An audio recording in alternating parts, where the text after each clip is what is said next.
Kemeriahan perayaan Imlek Nasional kemarin di lapangan Banteng, Jakarta Pusat diikuti dengan sangat antusias oleh masyarakat dari berbagai wilayah.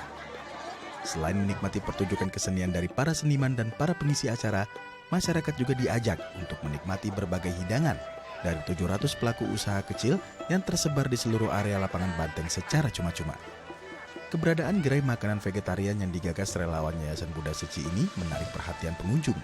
Karena makanan yang disajikan biasanya diolah menggunakan unsur hewani, namun di tangan para relawan Seci, makanan seperti pempek yang biasanya diolah menggunakan unsur hewani dapat diolah tanpa menggunakan unsur tersebut.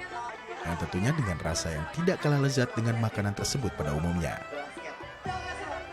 Saya membeli pempek, tapi pempeknya ini biasanya terbuat dari ikan, akan tetapi sekarang ada pempek vegetarian.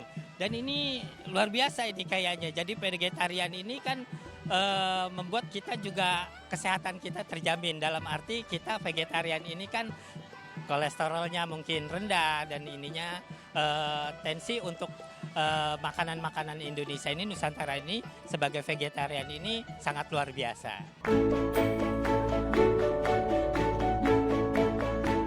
Acara yang berlangsung meriah dan disambut antusias masyarakat menyisakan sampah kemasan makanan yang tersebar di berbagai area. Para relawan Yayasan Buddha Seci yang turut hadir pada acara tersebut bergerak bersama-sama memungut dan mengumpulkan limbah kemasan makanan yang tersebar di beberapa area acara. Mereka berkumpul untuk memilah sampah di stand pojok peduli lingkungan, seperti memilah jenis limbah organik dan non-organik, agar limbah dapat dimanfaatkan kembali dengan lebih mudah. Betul. Nah, jadi relawan Seci itu kita minta untuk keliling di seluruh pelosok lapangan ini, karena kan banyak stand tuh. Takutnya peserta ataupun pengunjung itu membuang sampah sembarangan. Nah, kita juga ingin menjaga kebersihan di setiap event. Jadi kita memberi contoh bagaimana sampah itu jangan dibuang di sembarang tempat. Karena masih banyak kebiasaan masyarakat kita itu kan asal makan langsung main buang aja. Padahal harusnya kan di tempat sampah. Nah, kita mau mengedukasi masyarakat yang begitu dengan memberi contoh. Jadi relawan kami itu ada 70 itu membawa kantong sampah untuk keliling sambil memungut-mungut sampah yang bertebaran itu. Kemudian dibawa ke kita punya ini pos ya, kita anggap aja pos untuk titik pemilahan. Kita membuat satu titik pemilahan. Jadi di sini juga masyarakat bisa melihat bahwa bagaimana memilah sampah yang kotor itu basah dan kering yang kita pilah. Nah, nanti baru kita serahkan ke orang yang membutuhkan.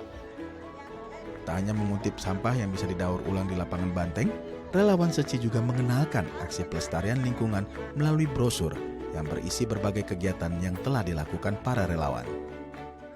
Dengan ada brosur itu lebih gampang mengingatkan, dia bisa bawa pulang, ditempel di rumah, apa di dapur, jadi mereka bisa ingat bahwa jenis-jenis sampah apa aja yang bisa didaur ulang, bagaimana menjaga kebersihannya, kemudian nilainya bisa lebih tinggi kalau lebih bersih. Nah, yang begitu-gitu. Tak hanya relawan Seci, untuk menggaungkan sikap peduli lingkungan, 45 anggota dari PSMTI atau Paguyuban Sosial Marga Tionghoa Indonesia, serta 10 anggota dari Perhimpunan Inti atau Indonesia Tionghoa juga terjun untuk mengumpulkan sampah hingga akhir acara. Anggota PSMTI dan Perhimpunan Inti bahu-membahu mengutip sampah di tempat duduk para pengunjung hingga ke area bazar kuliner. Seluruh sampah yang dikumpulkan diserahkan ke pos pojok peduli lingkungan untuk dipilah oleh relawan Seci. Kita harap masyarakat itu benar-benar teredukasi, mereka bisa paham bagaimana itu pelestarian lingkungan yang bisa dia jalankan dari diri sendiri, di rumah mereka, di lingkungan mereka. Jadi memilah sampah itu dari rumah, tidak membuang sampah sembarangan, dan bisa punya mindset atau punya satu lifestyle bagaimana itu hidup itu harus kedepannya itu selalu memikirkan bumi kita juga. Seluruh limbah yang sudah dikumpulkan dan dipilah oleh relawan Seci akan diserahkan kepada Dinas Kebersihan DKI Jakarta. Dengan membantu meringankan beban pasukan oranye DKI Jakarta, relawan Seci berharap momen perayaan Tahun Baru Imlek mampu menjadi kesempatan untuk menularkan sikap menghargai lingkungan kepada masyarakat umum. Hendru Pakpahan, Yordi, The ITV.